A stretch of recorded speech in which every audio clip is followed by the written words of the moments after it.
सहजानंद स्वामी महाराज की जय जय जय। धाम धमी मुक्तो की जय जय जय। मुक्ताक्षर पुरुषोत्तम की जय जय जय। जे उत्पत्ति तथा स्थिति लय करे वेदो स्तुति उच्चरे। जे नरोम सुचिद्रमाणु समा ब्रह्मांड कोटि परे। माया काल रवि शशि सुरगणो आज्ञान लोपेक्षण। एवाक्षरधाम नाधिपति श्री स्वामी नारायण। महाध्यानाभ्यासं विदतमजस्त्रं भगवत पवित्रे सम्प्राप्तं स्थितिमतिवरेकान्तिकवृषे। सदानन्दं सारं परमहरिवार्ताव्यसनिनं। गुणातीतानन्दं मुनिवरमहं नौमि सततम्। अनेकेभ्यो सद्भ्यो विमलहरिविज्ञान ददतं। भुविर्ब्राह्मी विद्या हरिवचनरूपामुदयतं। हरिध्यानासक्तं शुभगणमनाद्यक्षरमहं। गुणातीतानन्दं सकल गुरुमुदे मुनिवरम्। सहजानंद स्वामी महाराज की जय जय जय। यत् सत्येन जगत् सत्यं यत् प्रकाशेन भाति तत्। यदानन्देन नन्दन्ति तस्मै श्री गुरुवे नमः। ध्यानमूलं गुरोर्मूर्ति पूजामूलं गुरोर्पदं। मन्त्रमूलं गुरोर्वाक्यं मोक्षमूलं गुरोकृपा। सहजानंद स्वामी महाराज की जय जय जय। अनादि मूलाक्षर मूर्ति सद्गुरु श्री गुणातीतानंद स्वामी की बातें प्रकरण 6 सर्वदेशी समझन और बात 11वीं। ब्रह्मचारी के वहां बातें कही। विषय में जो बंध गया वो बद्ध है और जो छूट गया वो मुक्त है। इसलिए हमें छूटना है।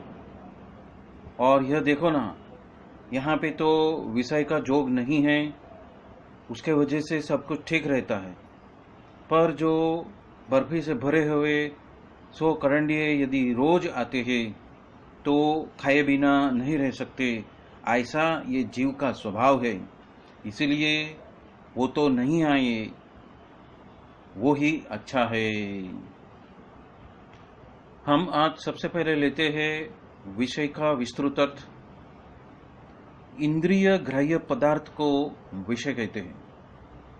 इंद्रियों के उपयोग से जो हम कर सकते हैं वह कर्म। विषय 5 प्रकार का है: शब्द, स्पर्श, रूप, रस और गंध। समय सार में लिखा है कि वस्तु विषय नहीं है। वस्तु तो वस्तु ही है। वर्ण, गंध, रस, स्पर्श वो विषय नहीं है। पर उसके प्रति जो राग भाव या तो राग द्वेष उत्पन्न होता है वह विषय है। परद्रव्य के ऊपर लक्ष्य करके जीव राग और द्वेष करता है, तब वो परद्रव्य विकार का निमित्त होने की वजह से वो उपचार से परद्रव्य को विषय कहा जाता है। यह एक बहुत गहन बात है और वो हमें सबको समझनी है। विषय एक रूप से दृष्टा के लिए वो नियामक भी बन जाता है यदि वो उसमें बद्ध है तो।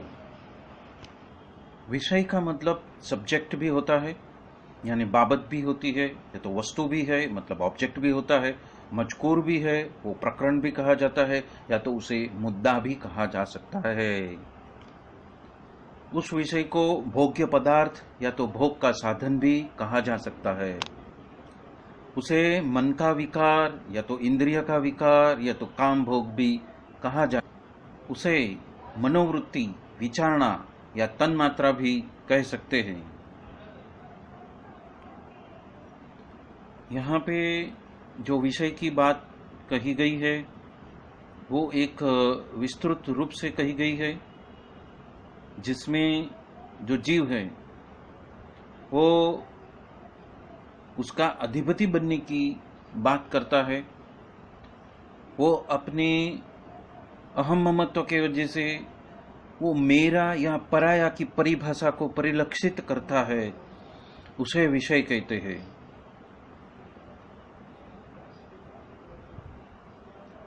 विषय का एक मतलब उद्देश्य भी होता है, हेतु भी होता है, कारण या प्रयोजन भी उसको कह सकते हैं।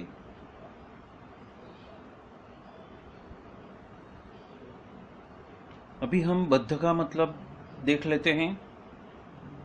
बद्ध का एक मतलब ये भी होता है कि कहाँ पे अटका हुआ, रुका हुआ, या तो फिर कैद हुआ या तो बंद हुआ, किसी में बंद हुए वो,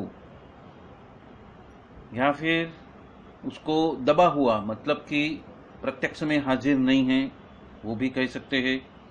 या तो सबसे बड़ा बात है कि परवश, परतंत्र, अलग नहीं है ऐसा, उसको भी बद्ध कहते हैं। जो बंधन में पड़ा हुआ है, जो बंधा हुआ है, जो जकड़ा हुआ है, जो जकड़ चुका है किसी कोई बात के वजह से, या तो कोई नियम के वजह से, या तो कोई आकर्षण के वजह से, या तो कोई आसक्ति के वजह से, उसके साथ में हमारी मति जो है, जो सज्जड़ हो गई है, जो बंध गई है, जो जकड़ गई है, ऐसा बद्ध, जो मुक्त नहीं है वैसा बद्ध, उसको बद्ध कहते हैं। अभी हम यहाँ मुक्त के बारे में विस्तृत अर्थ ले रहे हैं। मुक्त यानी जीवन मुक्त भी हम उसका इस्तेमाल कर सकते हैं। जो छूटा हुआ है, मतलब कि जो बंधन रहित है, जो संसार की मायाओं से मुक्त हो चुका है, परब्रह्म रूपी सिद्ध है, ये तो अकर्मी है, अजर है, अमर है, परमानंदी है, परममुखी है, अक्षय है, अविनाशी है, अविकारी है, निरंजन है, निराकार है, निर्मल है, निष्काशी है, निर्मोही है। संसार के बंधन में से या माया के पास में से जो मुक्त हो चुका है, जो छूट चुका है, वो मोक्ष की प्राप्ति जिसने कर ली है जीते जी, उसको हम मुक्त या तो जीवन मुक्त भी कह सकते हैं।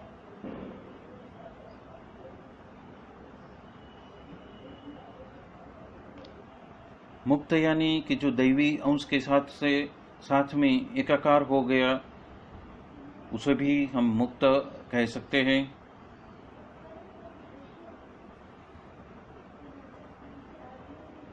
मोक्ष प्राप्ति की हुई या तो मुक्ति को प्राप्त किया हुआ को भी मुक्त कह सकते हैं।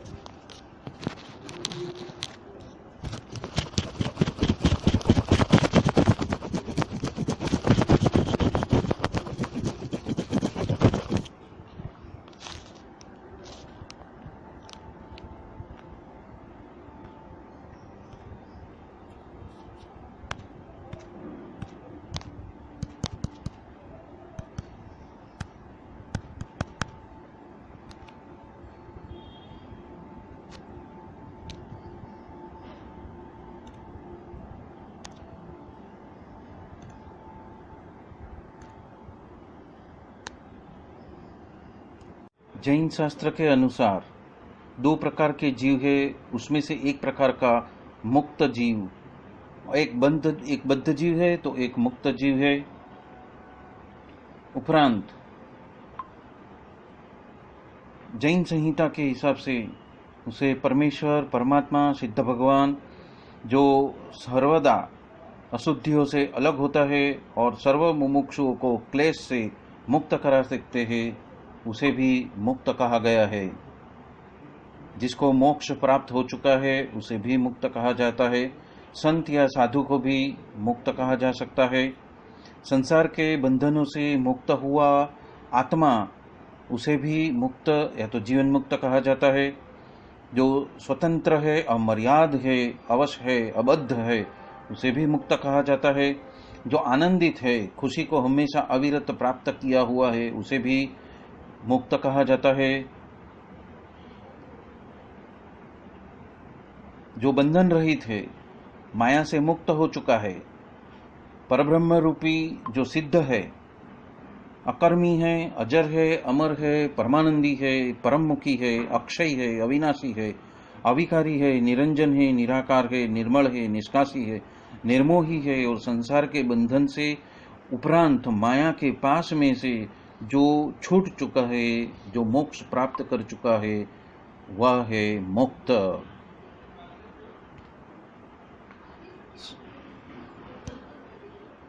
स्वामीनारायण संप्रदाय में ब्रह्मचारी उसको कहते हैं कि जिस ब्राह्मण ने इस प्रकार की दीक्षा ली हो और वो भगवा उपवस्त्र और श्वेत धोतिया पहनते हैं और साधु के माफी की पंचवर्तान संबंधी उसके नियम होते हैं, उसको ब्रह्मचारी कहा गया है। तो संप्रदाय में त्यागियों का एक प्रकार है।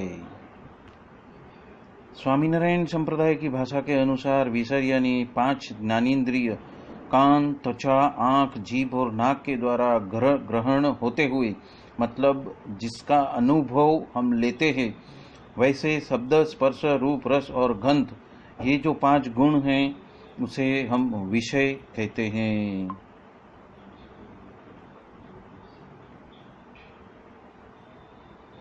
बद्ध यानी कि माया के बंधन में बंधा हुआ वो बद्ध जीव, यहाँ पे उसकी बात हो रही है।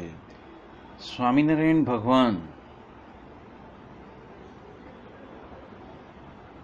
जीव, ईश्वर, माया, ब्रह्म और परब्रह्म, ये 5 नित्य तत्वों में से एक जो चैतन्य तत्व है और जो नित्य है और शाश्वत है, जिसकी उत्पत्ति भी नहीं है और विनाश भी नहीं है, जो सनातन है, उसमें से एक जीव की यहाँ पे बात कह रहे हैं।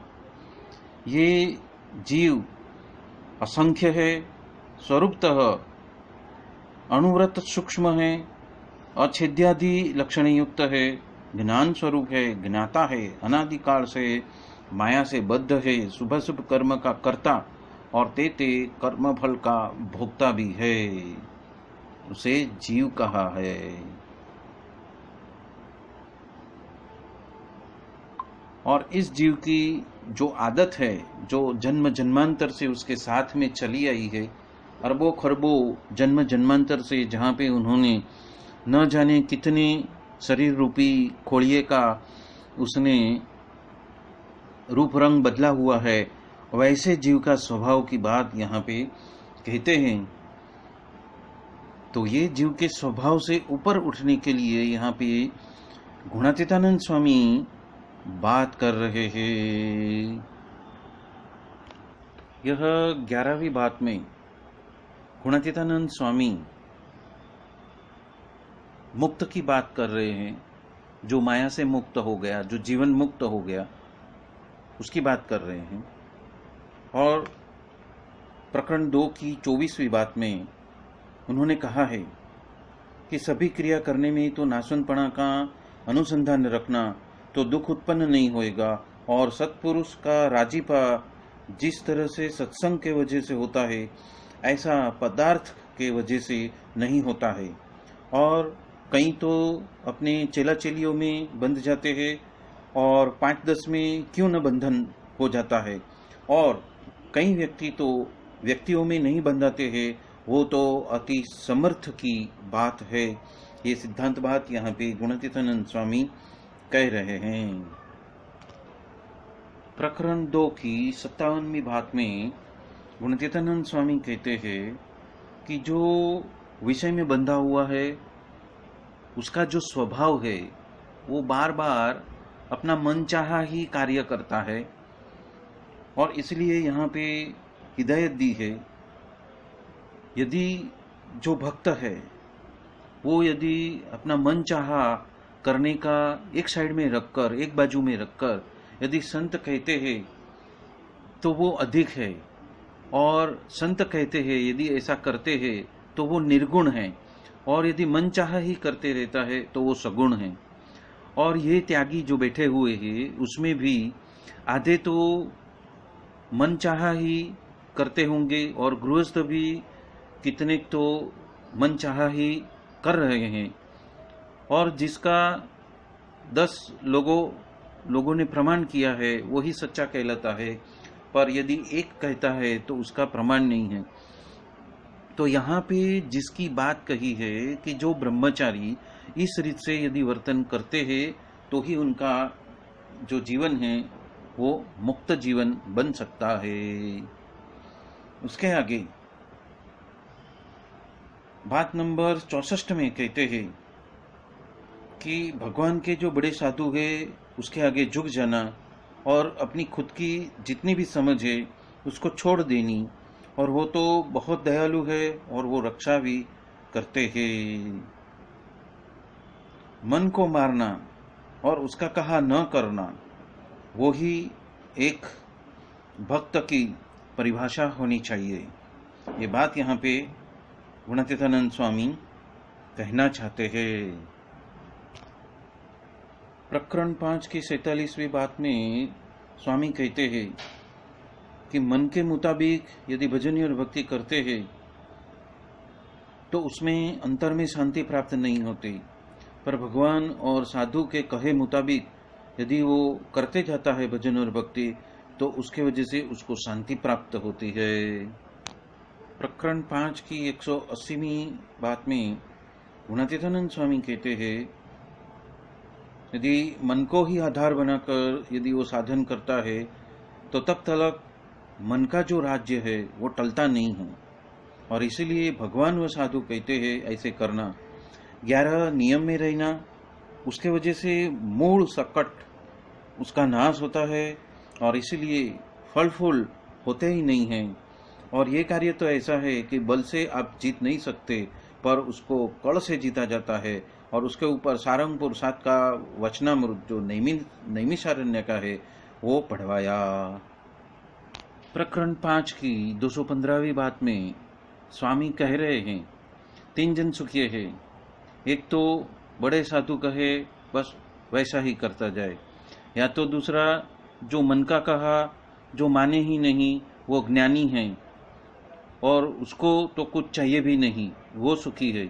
और तीसरा आशा ही परमम दुखम निराशा परमम सुखम, ये 3 सुखिया है। मतलब कि मन जिस विषयों के वजह से जो चंचल हो जाता है उस मन का केंद्र को ही हमें उसकी बातों का उसका त्याग कर देना और उसका कहा नहीं मानना, उसे ही ज्ञानी कहा है, और उसको कुछ भी नहीं चाहिए। मतलब कि जो दृष्टा बन गया है, जो सिर्फ दृष्टा बन गया है और कर्ता हर्ता सर्वोपरि पूर्ण पुरुषोत्तम भगवान है, ऐसा स्थित प्रज्ञ हो गया है, जिसमें उसका मूल मंत्र यही है कि आशा ही परमम दुखम निराशा परमम सुखम, तो वो ही सुखिया हो सकता है। ये बात यहाँ पे गुणातीतानंद स्वामी बता रहे हैं। प्रकरण 9 की 93वीं बात में गुणातीतानंद स्वामी स्पष्ट रूप से जता रहे हैं और कहते हैं कि मन चाहा जो छोड़ देता है वो जीवन मुक्त कहलाता है, और मन धार्यु जिसने रख दिया उसने तो त्रिलोकी सर कर ली। जो तुम मुँह को एक कहोगी तो मैं 1 की लाख कहूंगी, सामरे में तो अब न सहूंगी। ऐसे जो लगार भी कहा है यदि हो तो 100 गुणा हमारा जो लक्ष्य है वो उल्टा हो जाता है। इसलिए यहाँ पे गुणातीतानंद स्वामी हमें जीवन मुक्त की दशा जो हमें प्राप्त करनी है, या तो जीवन मुक्त की जो सिद्धि है उसको जो प्राप्त करना है, उसका संदर्भ यहाँ पे बता रहे हैं। प्रकरण 9 की 98वीं बात में गुणातीतानंद स्वामी उसका उपाय बता रहे हैं कि मन चाहा कैसे रख देना है, उसका उपाय यहाँ पे बताया है। तो वो कहते हैं कि जो पुरुष दरवाजे पे खड़ा है और उसको कैसा भी संकल्प हो, फिर भी उसको वो बाध नहीं कर सकते हैं, क्योंकि उसका तो एक संकल्प यदि राग का होता है तो उसके सामने वो लाख संकल्प निषेध का करता है। ऊपर से ऐसा कहता है कि करोड़ जन्म धारण करके भी तेरा जो चाहा है वो हमें करना ही नहीं है, इसीलिए राग का संकल्प जो है वो झूठा हो जाएगा। उसी हिसाब से रूप का, रस का, शब्द का, स्पर्श का, गंध का और मान का, ऐसे आदि जो जो संकल्प होते हैं उस सभी को जान-पढ़ा रूप दरवाजे से रहने की वजह से उसका नाश हो जाता है। और इसी तरह से संकल्प का कहा नहीं माने तो फिर से संकल्प नहीं होएगा। जो राजा विवेकी हो तो गोला का कहा वो कभी नहीं करेगा, पर जो प्रामाणिक हो तो उसका कहा ही मानते जाता है। उसी तरह इंद्रिय और मन का संकल्प तो गोले जैसा है, मतलब कि एक गुलाम जैसा है, इसीलिए उसका कहा मानना ही नहीं। और अखंड जान पड़ा रूप दरवाजे में रहते हुए उसको तो वो तो बलहीन हो जाएगा और संकल्प भी नहीं उठेगा। भगवान और साधु तो दयालु है, तो वो तो हमें संभालते हैं, पर कितना भी हमें वो मन चाहा रखवा देते हैं, पर वो हमें वहां से बाहर निकालेंगे ही। उसके ऊपर कच्छ के हरिभक्त मूल जी ने कृष्ण जी की बात कही कि कैसे भी कहो फिर भी वो उन्होंने मन चाहा तो छुड़ाया ही, पर कोई रीत से भी उनका अवगुण लिया नहीं और वो उन्होंने क्रोध भी नहीं किया और कभी भी कोई भी दिन उसके सामने भी जवाब प्रत्युत्तर दिया नहीं। और उसको ही कहते हैं कि जीवन मुक्त होने का जानपना रूप दरवाजा में हमेशा सतर्क रहना, होश में रहना और उसके सामने लाख संकल्प निषेध का करते रहना। वो बात यहाँ पे बताई है, यहाँ पे चाबी दी है। गुणातीतानंद स्वामी ने संकल्प के सामने मन चाहा जो कुछ भी हम करते हैं, इतने जन्मों से करते हैं, उसको उसमें से मुक्त होने के लिए एक चाबी हमें दे दी है। प्रकरण 9 की 257वीं बात में गुणातीतानंद स्वामी एक इशारा कर रहे हैं और कहते हैं कि ज्ञानी को तो आत्मा कहा है और वहां ही वो जीव वो माया से मुक्त हो जाएगा, और इसीलिए सत्शास्त्र का व्यसन रखना, और यदि उसका व्यसन नहीं रखेगा तो जड़ता आ जाएगी। तो यहाँ पे भी स्वामी जी हमें एक उपाय बता रहे हैं। प्रकरण 10 की 370वीं बात में गुणातीतानंद स्वामी और एक उपाय बताते हैं और कहते हैं कि यदि कोई परेशानी आती है तो भगवान के सामने देखना और बड़े साधु को याद करना। ठरवानु ठाम तो आप ही हो, बाकी सब माया का लारा है। तो जहाँ पे ठरिठाम होना है वो तो भगवान के एकांतिक साधु, भगवान और एकांतिक साधु ये दो ही है। दास के दुश्मन हरि के दी होई नहीं, जेम कर से तेम सुगज था से, मात तू तात तू भात तू भूधरा। इसलिए कहते हैं कि यदि हमारे जहन के अंदर साधुता की मोटप रहेगी, पर लोक की जो मोटप है वो नहीं रहेगी, क्योंकि माया की मोटप तो बहुत बड़े दड़े जैसा है, बहुत बड़े फुग्गे जैसा है, वो फूलती ही रहती है, बड़ी ही होती रहती है।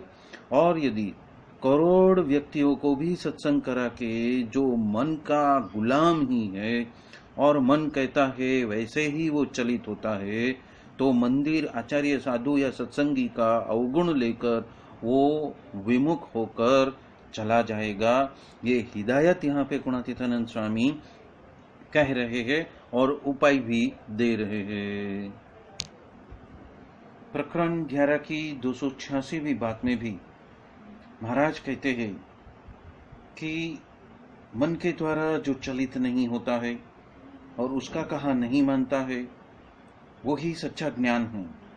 समाधि में से निकलकर भी कथा वार्ता सुननी, ऐसा कहा है, और श्रवण के बिना तो ज्ञान नहीं आएगा। वहां पे कहते हैं कि सबसे ज्यादा अधिक जो है वो ज्ञान ही है। तो वो ज्ञान वो क्या है कि 64 लक्षण को आप आत्मसात कर लो, वो ही सच्चा ज्ञान कहलाता है। और उपरांत एक चाबी भी देते हैं। वो चाबी क्या है कि ज्ञान, वैराग्य, समागम और श्रद्धा, इतने यदि 4 चीज के वजह से ही वासना लिंग का हनन होता है। इसीलिए ये 4 तो चाहिए चाहिए और चाहिए। भक्ति कितने भी करो या कीर्तन कितने भी करो, पर जो वासना लिंग है यानी कि हृदय ग्रंथि है, वो कभी भी टलती नहीं है। तो यहाँ पे हृदय ग्रंथि मानी कि वासना लिंग को, वासना लिंग से मुक्त होने के लिए यहाँ पे उन्होंने एक चाबी दी है। मन इंद्रिय के कृत से न्यारो, एकांतिक मत जास है, मुक्तानंद संत के उर्बिच, मेरो प्रबल प्रकाश है, उधो सोई साचे मम दास है। मतलब कि ऐसे ज्ञान में जो रत रहता है, उसको इस 4 प्रबल साधन के वजह से ही, ज्ञान, वैराग्य, समागम और श्रद्धा की वजह से ही उसका वासना लिंग जो है उससे वो मुक्त हो जाता है, वो गल जाता है, या तो उसका विनाश हो जाता है, वासना लिंग का विनाश होता है। ये चाबी यहाँ पे गुणातीतानंद स्वामी बता रहे हैं। प्रकरण 12 की 199 की बात, उसमें उन्होंने और एक चाबी दी है कि आज्ञा, उपासना और इस साधु का संग जीव के साथ में ऐसा जोड़ देना कि जिसके वजह से आपके अंदर जो उपासना है वो तो दृढ़ होती रहेगी, पर उसके वजह से इंद्रियों के व्यसन में हम डूब नहीं जाएंगे, या तो इंद्रियों में हम फंस नहीं जाएंगे, या तो मन का चाहा भी हम कर नहीं सकेंगे। इसलिए ये चाबी दी है। और जो इस मन से मुक्त हो जाता है, जो इंद्रियों के ही आवेग में आकर ही कार्य करता है, उसमें से वो मुक्त हो जाता है। उसके लिए आज्ञा, उपासना और ये साधु का संग के साथ में ये जीव को हमेशा अविरत रूप में उसको जोड़ के रखना, ये चाबी यहाँ पे उन्होंने दी है। प्रकरण 12 की 204वीं बात में स्वामी कहते हैं, गुरु के बिना यदि आप नाड़ को काटने जाओ तो आप गला काट दोगे, ऐसा भी होता है। लेकिन यदि पापी भी हो, फिर भी यदि दिव्यता से वो दर्शन करते हैं तो उसका कल्याण हो जाता है, ऐसा साधु को आता है। और जीव का स्वभाव तो कैसा है कि उसको अच्छा भी लगे, पर यदि उसको टोक दिया जाए तो उसको अच्छा नहीं लगता है। और स्वभाव तो आपका यदि कोई टोकेगा तो ही जाएगा। इसीलिए साधु जो है वो जीव के दोष को धीरे धीरे वो तो निकाल फेंकते हैं। ब्रह्म विलास का शूरवीर का अंग पढ़ाकर कहा कि शूरवीर का जो मार्ग है, प्रेम का जो मार्ग है, नियम का जो मार्ग है, धर्म का जो मार्ग है, वो सभी मार्ग से यदि हम चलने लगे तो अविद्या कहाँ पे रह पाएगी, कहाँ पे टिक पाएगी। जिस तरह से कालीनाग को श्री कृष्ण ने सर के ऊपर ही उसको खड़ा नहीं होने दिया, तो अविद्या कैसे सर अपना बाहर निकाल सकती है। इस भावना से श्लोक यदि हम सीख के रहे तो वो भाव हमारे अंदर स्थिर हो जाएगा।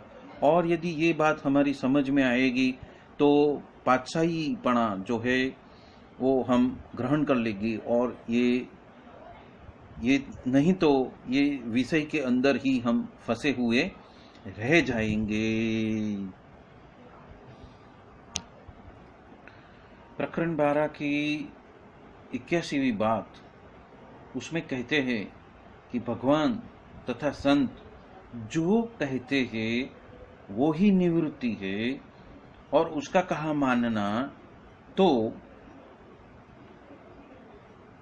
उसी के वजह से हम मुक्त का जीवन मुक्त की स्थिति में आ जाएंगे, और भगवान की जो पसंदीदा बात है उससे बाहर हम जाते हैं तो वो ही प्रवृत्ति है, और जो प्रवृत्ति करते हैं तो वो तो कर्म फल का भोक्ता हो जाता है।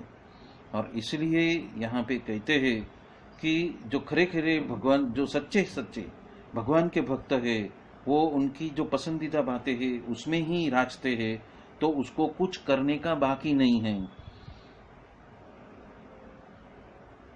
ये बात यहाँ पे गुणातीतानंद स्वामी स्पष्ट रूप से कहते हैं।